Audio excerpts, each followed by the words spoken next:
السلام عليكم ورحمة الله وبركاته. الحمد لله وحده والصلاة والسلام على من لا نبي بعده. പ്രിയപ്പെട്ട കൂട്ടുകാരെ, എല്ലാവർക്കും സുഖം തന്നെയല്ലേ? അൽഹംദുലില്ലാഹ്, സുഖം തന്നെയാണ്. മാഷാ അല്ലാഹ്, ബാറക്കല്ലാഹ്. നമുക്ക് നമ്മുടെ ക്ലാസ്സിലേക്ക് പ്രവേശിച്ചാലോ? ഓക്കെ. പിന്നെ കഴിഞ്ഞ പ്രാവശ്യം കമൻറ്റിൽ സഫനീദ് എന്ന് പറഞ്ഞൊരു കുട്ടി, അവന് വയറുവേദന ആയിട്ട് ചില നോമ്പുകളൊക്കെ ഒഴിവാക്കി എന്നൊക്കെ പറഞ്ഞിരുന്നു. ഇപ്പം എങ്ങനെയുണ്ട് വയറുവേദനയൊക്കെ? മാറ്റണ്ടോ? സഫനീദ് കമൻറ്റ് ചെയ്യുക. ഓക്കെ, ഇൻഷാ അല്ലാഹ്. സഫനീദിൻ്റെ എല്ലാ പ്രയാസങ്ങളും അല്ലാഹ് നീക്കി കൊടുക്കട്ടെ. ഓക്കെ, നമുക്കിന്ന് പ്രവേശിക്കാം അല്ലേ? കീറ്റു ജന്നയിലേക്ക് പ്രവേശിക്കുകയാണ്. പ്രവാചകൻ സല്ലല്ലാഹു അലൈഹി വസല്ലം പറയുകയാണ്, മല്ലം യദഅ ഖൗല സൂരി വൽ അമല ബിഹി.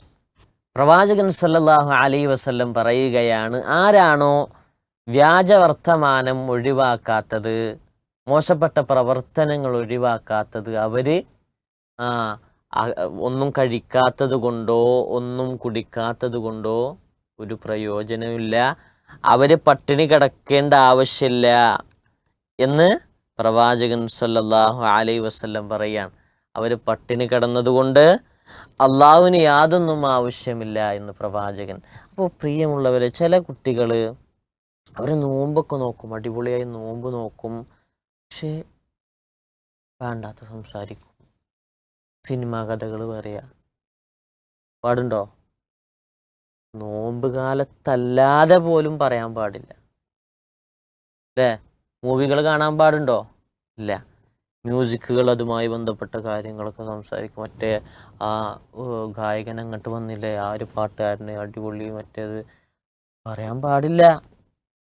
നമ്മളെപ്പോഴും എന്താണ്, നമ്മൾ നല്ല നല്ല ഗാനങ്ങളുണ്ട്, മ്യൂസിക് ഇല്ലാത്ത എത്ര ഗാനങ്ങൾ ഈണത്തിലുണ്ട്, അതുമായി ബന്ധപ്പെട്ടൊക്കെ സംസാരിക്കാം. നമുക്ക് ഒരുപാട് നല്ല നല്ല കഥകൾ, അതേപോലെ തന്നെ നല്ല നല്ല ക്ലാസ്സുകളൊക്കെ ജമീൽ ആപ്പിലുണ്ട്, അങ്ങനത്തെ ചർച്ച ചെയ്യാം നമുക്ക്. പക്ഷെ ചില കുട്ടികൾ ഇങ്ങനെ വേണ്ടാത്ത സംസാരിക്കും, വേണ്ടാത്ത പറയാ.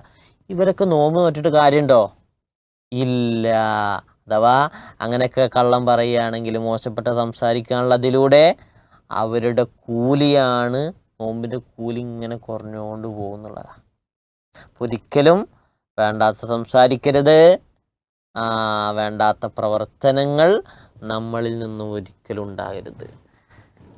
നമ്മൾ എന്തെങ്കിലും വേണ്ടാത്ത ചെയ്യുകയാണെങ്കിൽ, പറയുകയാണെങ്കിൽ, കേൾക്കുകയാണെങ്കിൽ, അവിടൊക്കെ ആരോ എഴുതുന്നുണ്ട്, അത് കമൻറ്റ് ചെയ്യുക. അവരുടെ സിഫാത്തായിട്ട് ഖുറാനിൽ പറഞ്ഞത് എന്താണ്, അത് കമൻറ്റ് ചെയ്യുക കേട്ടോ. നിനക്കറിയോന്ന് നോക്കാം. എന്താണ് റഖീബ് അങ്ങനെന്തോ ആണ്, ഞാൻ വ്യക്തമായിട്ട് പറഞ്ഞിട്ടില്ല. നിങ്ങൾ വേഗം കമൻറ്റ് ചെയ്തോളെ. ആരൊക്കെ കമൻറ്റ് ചെയ്യുന്നുണ്ട് നോക്കട്ടെ. ഓക്കെ, ഏതായാലും നല്ല കുട്ടികളാണ്. ഓക്കെ, ഇനി നമുക്ക് പഠിക്കാനുള്ളത്, ഇപ്പോൾ അങ്ങനെ ഓരോ മലക്കുകൾ അവർക്ക് ഓരോന്നും അല്ലാഹു സുബ്ഹാനഹു വ തആല ഏൽപ്പിച്ചിട്ടുണ്ട് അല്ലേ, ഓരോ കാര്യങ്ങളൊക്കെ. അപ്പം നമുക്ക് ലെവലപ്പിൽ അതാണ്, മാച്ച് ദ ഫോളോയിങ് ആണ്. അത് നമ്മൾ കൃത്യമായിട്ട് ചെയ്യണം. ജിബ്രീൽ അലൈഹിസ്സലാം, മീകായിൽ അലൈഹിസ്സലാം, ഇസ്രാഫീൽ അലൈഹിസ്സലാം, മലക്കുൽ മൗത്ത് അലൈഹിസ്സലാം.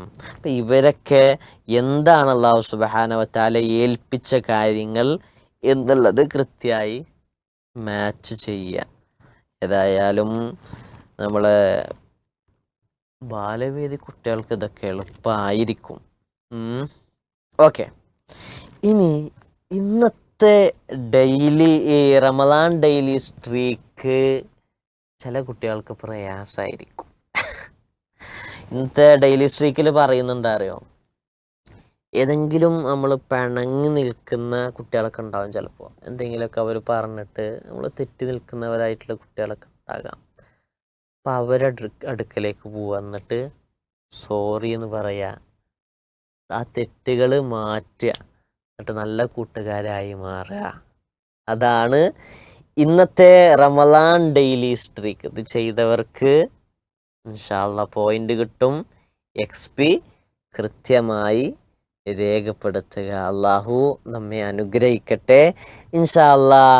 ഒരു കാര്യം വിട്ടുപോയി. ആരെങ്കിലും കമന്റ് ചെയ്തിട്ടുണ്ടോ? ഇല്ല. എന്താണ് വിട്ടുപോയത്? സൂറത്തുൽ അലക്കിലെ 2 ആയത്ത് എടുക്കാണ്ട് അല്ലേ? ഓക്കെ, നമുക്ക് സൂറത്തുൽ അലക്കിലേക്ക് പ്രവേശിക്കാം. ഓക്കെ, 17ാമത്തെ ആയത്ത് ഒന്ന് കേൾക്കുക. ഓക്കെ, അർത്ഥം പരിശോധിച്ച് നോക്കുക അല്ലേ? ഓക്കെ, അർത്ഥം എന്താണ്? എന്നിട്ട് അവൻ അവന്റെ സഭയെ വിളിച്ചു കൊള്ളട്ടെ. ഇനി 18ാമത്തെ ആയത്ത്. അതിന്റെ അർത്ഥം നാം സബാനിയത്തിന്റെ നരകത്തിലെ ഊക്കന്മാരായ മലക്കുകളെ വിളിച്ചുകൊള്ളാം. ഇവിടെ ഊക്ക് എന്നുള്ളത് എന്താണ്? ഒരാളെ ഊക്കുക എന്നൊക്കെ പറയും. ഇപ്പോഴാണ് ഈ ഒരു സമയത്താണ് ഇങ്ങനത്തെ ചില പ്രയോഗങ്ങളൊക്കെ വന്നിട്ടുള്ളത്, ഊക്കുക. പക്ഷെ ഈ ഊക്കൽ അതല്ല, ഇത് നല്ല ശക്തന്മാരായിട്ടുള്ള മലക്കുകൾ എന്നാണ് അർത്ഥം. ഓക്കെ, അപ്പോൾ ഇവിടെ അള്ളാഹു സുബ്ഹാനഹു വ തആല പറയാണ്, ഈ അബൂജഹലിന്റെ കൂടെ കുറച്ച് ആൾക്കാരുണ്ടാവും. എന്നിട്ട് അങ്ങനെ കുറച്ച് ആൾക്കാരുണ്ടാകുമ്പോൾ പിന്നെ നബിനൊക്കെ കളിയാക്കും ഇങ്ങനെ ഓരോ മുമ്പ്. എന്നിട്ട് ഓരോ മുമ്പ് വലിയ സംഭവമാണ് എന്നൊക്കെ പറഞ്ഞ് ഇങ്ങനെ ഇരിക്കും. അതൊക്കെ വെറുതെയാണ്. അങ്ങനെയൊക്കെ ചെയ്തതിനൊക്കെ നരകത്തിൽ ശിക്ഷ ഉണ്ട്, നരകത്തിൽ എറിയപ്പെടും. അതൊക്കെയാണ് അല്ലാഹു സുബ്ഹാനഹു വ തആല പറയുന്നത്. അതേപോലെ അബൂജഹലിന് അല്ലാഹു സുബ്ഹാനഹു വ തആല മുൻപേ പറഞ്ഞു കൊടുക്കുകയാണ്. അഥവാ നരകത്തിൽ വലിയ വലിയ മലക്കുകളാണ് നിങ്ങൾക്ക് ശിക്ഷ, നിങ്ങളെ പ്രയാസപ്പെടുത്താൻ, നിങ്ങൾ ചെയ്തതിൻ്റെ ശിക്ഷ നിങ്ങളെ അനുഭവിപ്പിക്കാൻ അവിടെ റെഡി ആയിട്ടുള്ളത്. അതുകൊണ്ട് സൂക്ഷിക്കാൻ വേണ്ടിയാണ് അവരോട് പറയുന്നത്. പക്ഷേ അബൂജഹൽ വീണ്ടും ആവർത്തിക്കുകയാണ്, ആ രീതിയിൽ തന്നെ പോവുകയാണ്. ഏതായാലും ഇൻഷാ അല്ലാ ഇവിടെ QVP റെഡിയല്ലേ? ഇൻഷാ അല്ലാ 50,000 രൂപയുടെ സമ്മാനങ്ങളാണ് കാത്തിരിക്കുന്നത്. ഓക്കെ അല്ലേ? പഠിക്കുന്നില്ലേ? ഓക്കെ, മാഷാ അല്ലാ, മാഷാ അല്ലാ. അല്ലാഹു ഖൈറാക്കി തരട്ടെ. അസ്സലാമു അലൈക്കും വറഹ്മത്തുള്ളാഹി വബറകാതുഹു. പ്രിയപ്പെട്ട കൂട്ടുകാരെ, റമദാൻ മാസത്തിലെ സൽക്കർമ്മങ്ങൾ പ്ലാൻ ചെയ്യാൻ റമദാൻ ക്വസ്റ്റ് കൂടെ ഉണ്ടല്ലോ. അതിനോടൊപ്പം വിസ്ഡം ബാലവേദി ഒരുക്കുന്ന ഒരു കുഞ്ഞു സർപ്രൈസ് ഇതാ. നമ്മുടെ ടീം ബാലവേദി യൂട്യൂബ് ചാനലിൽ എല്ലാ ദിവസവും അപ്ലോഡ് ചെയ്യുന്ന റമദാൻ ക്വസ്റ്റ് വീഡിയോകൾ കാണുക. അതിന് താഴെ കമന്റ് രേഖപ്പെടുത്തുക. കമന്റ് ചെയ്യുന്നവരിൽ നിന്ന് തെരഞ്ഞെടുക്കപ്പെടുന്ന 3 പേർക്ക് ദിവസവും സമ്മാനങ്ങൾ ലഭിക്കുന്നു. വേഗം തന്നെ വീഡിയോകൾ കാണൂ, സമ്മാനങ്ങൾ സ്വന്തമാക്കൂ.